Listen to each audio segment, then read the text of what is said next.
काय उत्तर असणार तुमच्याकडे? मागच्या वेळेला तुम्ही पेपरच्या खपाचा मुद्दा काढला होता. पेपरचा खप वाढला नाही तर चांगली बातमी म्हणून फायदा काय असं म्हणाला होता. ते खरंच आहे.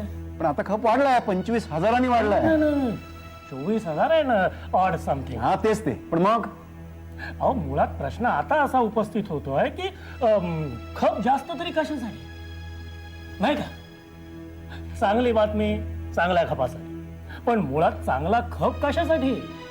जाहिराती, त्यांचं उत्पन्न. आणखी अच्छा, म्हणजे जाहिराती हे तत्कालिक कारण, सत्ता, सत्तेवर प्रभाव. आणि सत्तेवर प्रभाव तोही कशासाठी तरी असेलच की.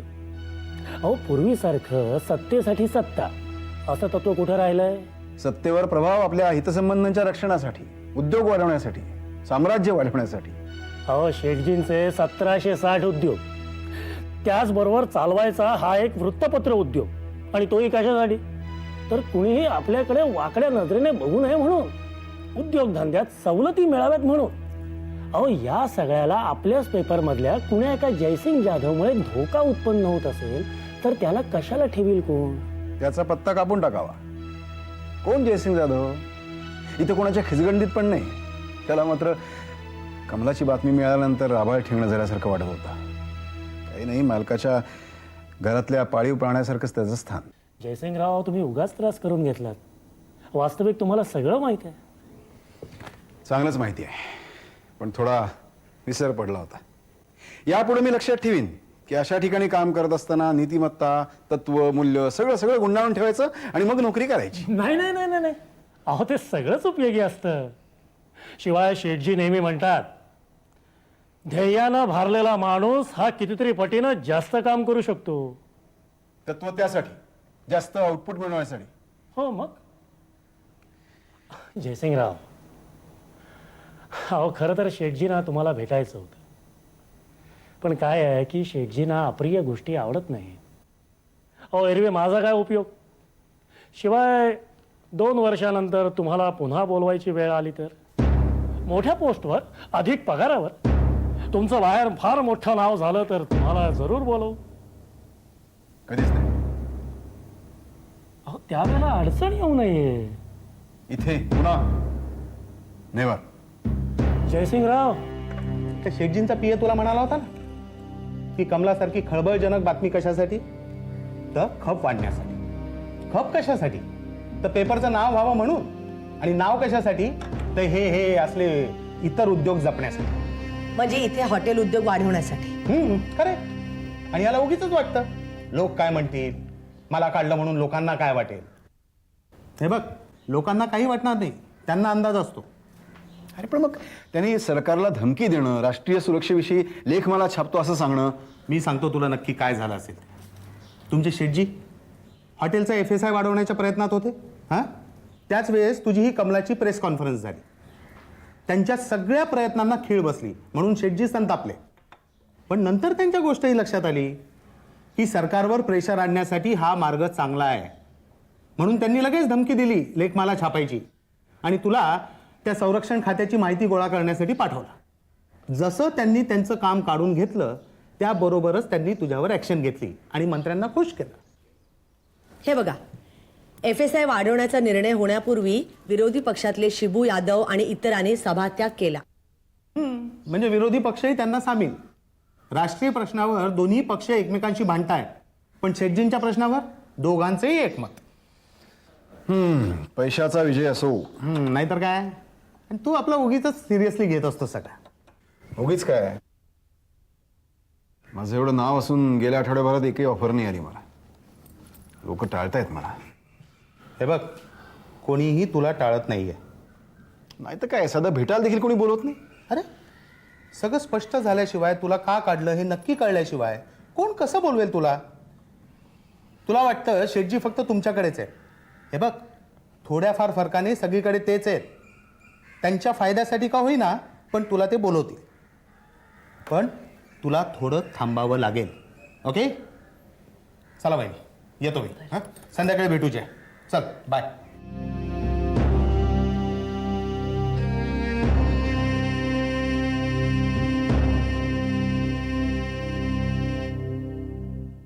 दीदी जी कमला। बीबी जी। हाँ भाई। हाँ कमला। बैठिए बैठिए। हमें कितनी खुशी हुई। अरे हमने तो कहा था कि हम आएंगे। हमको लगा मालिक आपको भेजेंगे, नहीं भेजेंगे। वॉचमैन ने हमसे कहा कि हमसे मिलने कोई आया है, तो हमने सोचा कि हमसे मिलने कौन आएगा। बीबी जी आप आई। कमला। अच्छा काका जी कैसे हैं? कमला भाई ठीक है ना? हाँ ठीक है। और मालिक? तुम कैसे हो? हम काका आप ठीक होंगे यहाँ? क्यों, क्या हुआ? पुलिस का चक्कर तो अभी चल ही रहा है। सुबह उठाकर अदालत ले जाते हैं, दिन भर बिठा के रखते हैं। चाय पियो और बैठे रहो, और फिर जज साहब के सामने 5 मिनट कुछ खुसुर फुसुर हुआ नहीं कि वापस चलो। सिर्फ चाय पर? यहाँ तो सिर्फ 2 टाइम खाना मिलता है, सुबह 9:30 बजे और शाम को 7 बजे। और फिर दिन भर कमरे में बैठे रहो, और कहीं पुलिस 9:30 से पहले आ गई तो दिन भर भूखे ही रहो। अच्छा। और फिर रोज रोज वही सवाल, कितने में खरीदा, बाजार कब कब लगता है, मालिक ने तुम्हारे साथ का किया। पुलिस वाले भी तो गंदी गंदी बातें कहते हैं। मैं कंप्लेंट लिखवाती हूँ। हाँ? मैं उनके खिलाफ कागज लिखवाती हूँ। नहीं नहीं बीबी जी, वो गुस्सा होंगे, सताएंगे, आप कुछ ना करो। यहाँ सब ठीक है ना? कोई सताता तो नहीं? क्या हुआ?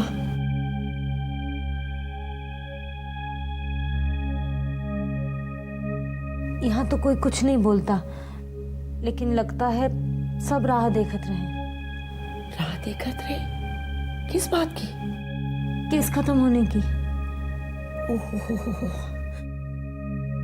मैं इनसे कहती हूँ ये लिखेंगे, ऊपर तक लिखेंगे। लेकिन कमला, तू भी इन्हें डट कर जवाब देना। देखो डरना मत। किसी को कोई हक नहीं बनता कि तुम्हारे साथ इस तरह का बर्ताव करे। तुम्हारे यहाँ रहने के पैसे दिए जा रहे हैं, मैं भी आती रहूंगी। बीबी जी, हमको यहाँ कुछ हुआ तो आप हमको यहाँ से ले जाएंगे ना? कमला, मैं तुमसे मिलने आऊंगी। तुम्हें जो चाहे दे सकती हूँ। हमको तो लगा कि मालिक का मन बदल गया। अरे देखो देखो, मैं तुम्हारे लिए क्या लाई हूँ। मुझे पता था यहाँ खाने पीने की परेशानी होगी। ये लो।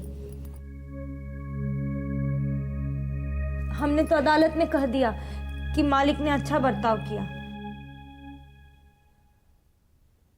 मालिक हमें यहाँ भेजकर खुश तो है ना? वो भी तो परेशान है। तो फिर उनकी परेशानी अलग है कमला। एक बात कहे बीबी जी, हाँ हाँ। आप यहाँ मत आओ। हम लोहा डागा से सीधा यहाँ आते तो अच्छा होता, लेकिन मालिक हमें घर ले गए। आप यहाँ आते रहेंगे तो हमें आपके घर की याद आएगी, हम यहाँ रह नहीं पाएंगे।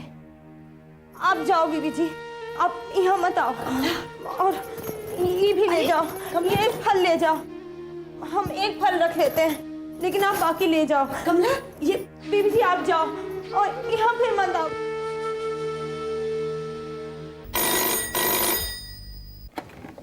हॅलो. जय बोलतो. हां बोल. मग काय विचार केलास तू? कशाचा? हेच प्रेस काउन्सिलकडे जाण्याचा. जय, प्रेस कॉन्सिलकडे जाऊन आपण काय साधणार आहोत? काय साधणार म्हणजे काय?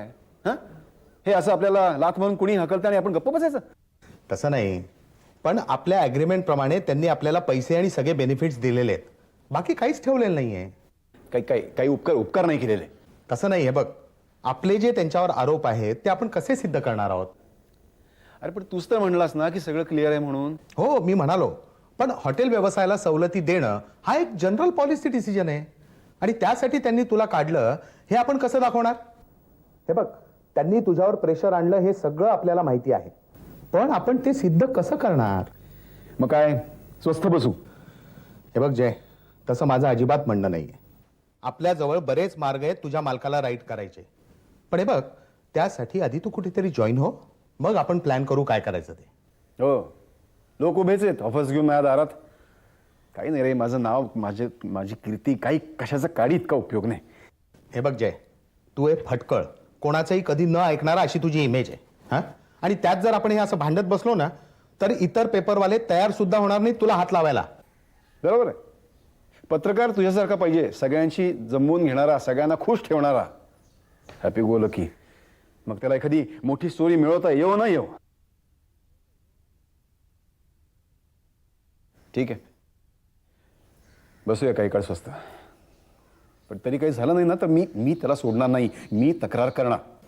ठीक आहे, बघ.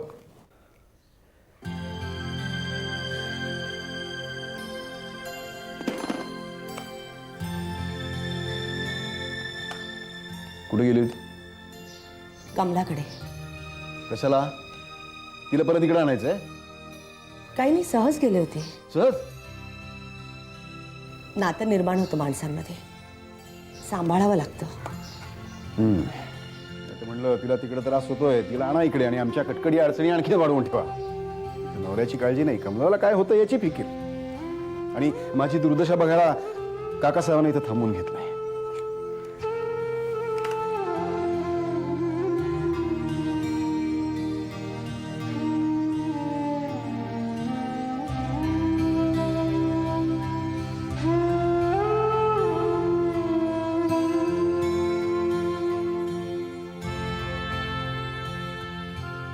निघालात?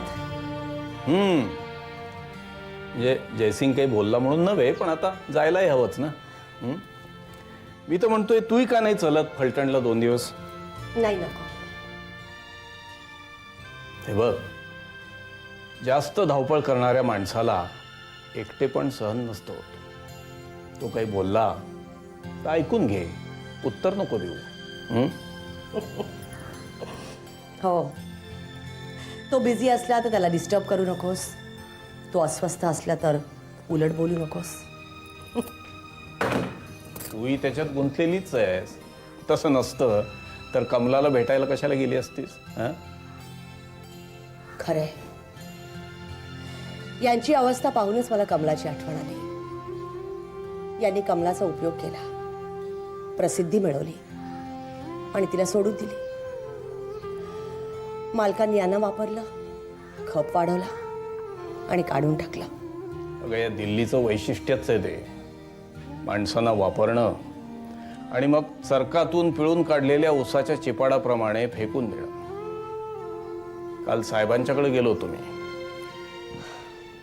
बरं केलं, कधीही भेटले की तुमची आठवण काढायचे. एकेकाळचा महाराष्ट्राचा मुख्यमंत्री हा, दिल्लीमध्ये वेगवेगळी पदं भूषवून स्वतःचा ठसा उमटवणारा राष्ट्रीय नेता, हिमालयाच्या मदतीला धावून गेलेला सह्याद्री, वाट पाहत होता, बोलायला सुद्धा कोणी नव्हतं. खरंय, भरभरून बोलले माझ्याशी. त्यांच्या बोलण्यातनं माणसाची भूक जाणवत होती. मी ऐकत होतो आणि नव्हतोय. मी विचार करत होतो की आज जर मी इथे आलो नसतो तर हे स्वतःशीच काय बोलले असते. दिल्लीनं यांचा वापर केला आणि त्यांना अडगळीत टाकून दिलं. यांनी ज्यांचा वापर केला त्यांची आठवण यांना होत असेल, त्याची खंत वाटत असेल. सांगणं खरंच कठीण आहे.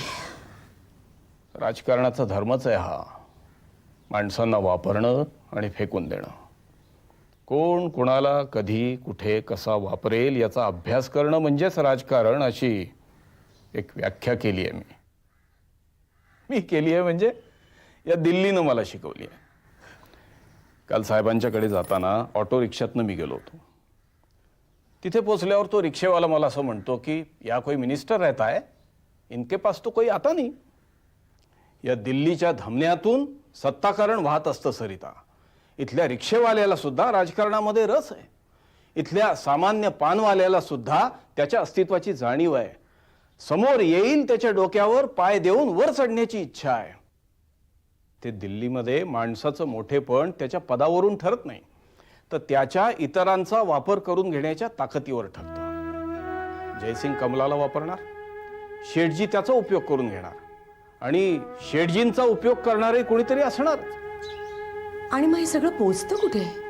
वर चांडाळ चौकडी तयार होते आणि खाली खाली कोणालाही नको असलेल्या बहिष्कृतांची फौज. इथे जयसिंग एकटा, समाजात कमला एकटी आणि तिकडे साहेब एकटे. एकटा राजा. बुद्धिबळ खेळत असताना मला एक प्रश्न पडायचा सरिता. बुद्धिबळाच्या खेळामध्ये सगळे मरतात, हत्ती, घोडे, उंट सगळे. मग राजा का मरत नाही? काल माझ्या लक्षात आलं. राजाला मारायची गरजच नसते. त्याचं एकटेपण हाच त्याचा मृत्यू आहे. त्याला हालचाल करायला अवकाश नसणं हेच त्याचं संपणं आहे. वैदिक गेलाय कुठे हा? येणार आहे केव्हा? आणि अहो मी उद्या जाणार आहे ना फलटणला. तेव्हा म्हणाला की चला आज आपण सगळेच जण जाऊन धाब्यावर जेऊया. हो, आणि मला फोन करून सांगितलं मी परस्पर पोहोचतो, तुम्ही निघा. मलाही फोन करून म्हणाला तो. अरे हे आले. आलास की वा वा वा. Sarita, I made it. मला नवीन जॉब मिळाला. अभिनंदन. दिल्ली टाइम्स पेक्षा 3,000 रुपये पगार जास्त आहे. वा वा वा छान. अहो, मला वाटलं तुम्ही प्रेस काउन्सिल कडे गेलात. हा, मी तुला मुद्दाम सांगितलं नव्हतं. काय आतापर्यंत पुढे जमत नव्हतं ना, म्हणलं तर एकदा ठरलं की मग सांगायचं. मग कुठे ठरलं? हा, एक नवीन नॅशनल फोर्टनाईटली आहे इथे. म्हणजे त्यांनी पोरासोरांना, ज्युनियर लोकांना बोलवलं नव्हतंच. 7,000 ज्यांचा पगार आहे त्यांनी अप्लाय करू नका असं जाहिराती चक्क म्हणलेलं होतं. त्यामुळे सेटरफटर कोणी नव्हतंच. सकाळपासून ग्रुप डिस्कशन, मग इंटरव्ह्यू, मग MD बरोबर चर्चा, असा सगळा प्रोग्राम होता. आय लाईक युअर डायनामिझम असं MD म्हणाले. त्यात कमला वगैरे त्यांना माहिती होतच. मग काय, कॉन्ट्रॅक्ट साईन करून आलो. बस बस फॅन्टॅस्टिक. बस बस मी आलो. बात आहे. बघ मी तुला म्हटलं नव्हतं. अहो, मला अजिबात काही कल्पना दिली नाही आराचा तुम्ही पत्रकार आहे तो. वैदिक इन्व्हेस्टिगेटिव्ह जर्नलिस्ट आहे. असाच दणका देणार. वा, वा, वा, वा. अभिनंदन अभिनंदन. मग आता आता काय, नवीन विश्व. ही नवीन माणसं आमच्या इतर पेपरसारखी कॉन्झर्वेटिव्ह नाही आहेत. चांगले आहेत, ओपन आहेत. अमेरिकन वातावरण आहे, मजा येईल. वा, आज खरीच मजा येणार आहे. मोकळं वातावरण आणि ढाब्यावरचं जेवण. येणार, मजा नक्की येणार. अरे किती दिवसांनी आज तू टेन्शन फ्री आहेस एवढा. हो ना. काय स्टार्सच बरोबर नव्हते. सारा वैताग आला होता. त्या कमलाला खरेदी काय केलं आणि पनवतीच मागे लागली. मी तुला आधीच सांगितलं होतं जय की तू एका वेळी एका माणसाला दुखवत जा, पण तू मंत्र्यालाही झापलंस आणि त्या विरोधी पक्ष नेत्यालाही दुखवलंस. हा, आता माझा पहिला हल्ला त्या शिबू यादववरती कर, पण तो तुझ्या त्या नवीन मालकाच्या गुडबुक्स मध्ये नाही ना, एवढं बघून घे. पॉइंट. लेके जाऊ बाबा. आलं जेवण. बाळू, या कमला प्रकरणामध्ये आपलं नेमकं काय चुकलं असं वाटतं तुला जयसिंग? काय नाही, वेळ चुकली. म्हणजे असं झालं की इकडे आमचा मालक मंत्र्याशी चुंबाचुंबी करत होता आणि मी त्यांच्याच टेबलाखाली फटाक्याची लढ लावली, असं झालं. पण काही म्हण, या सगळ्या प्रकरणामध्ये बिचाऱ्या कमलाची फार ससे ओलपट झाली. हा, तिची ससे ओलपट या नाता कारणानं आयुष्यभर होतच राहणार आहे. ते ठीक आहे रे, पण माणसानं माणसाला वापरून घेणं, एका मर्यादेच्या पलीकडे जाऊन त्याचा वापर करणं हे काही ते होणारच. त्याला काही पर्याय नाही. तुलाही कोणीतरी वापरलंच आहे. यापुढे मी काळजी घेईन. सतत दुसऱ्या पेपरशी संधान बांधून राहील. म्हणजे इथं नाही जमलं तर तिथे. पतिव्रतेसारखं एकाच ठिकाणी चिकटून राहणार नाही.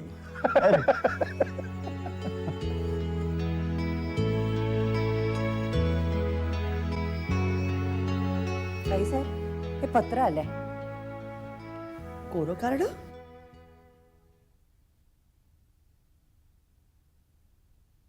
कमळाबाई, हे कार्ड मी कमलाला दिलं होतं. काही अडचण आली तर अरे बापरे, रामसिंग, गाड़ी निकालो. क्या? भाग गई? कल रात में ही भाग गई? इन लड़कियों की बात ही समझ में नहीं आता. यहाँ रहने के लिए जगह, खाना पीना सब समय पर है, फिर भी भाग जाती हैं. अब बाहर जाएगी, कहाँ जाएगी, किसके पास रहेगी, कोई एडजस्टमेंट ही नहीं है. यहाँ क्या बुरा था? मैंने सवेरे ही कंप्लेंट दर्ज किया है.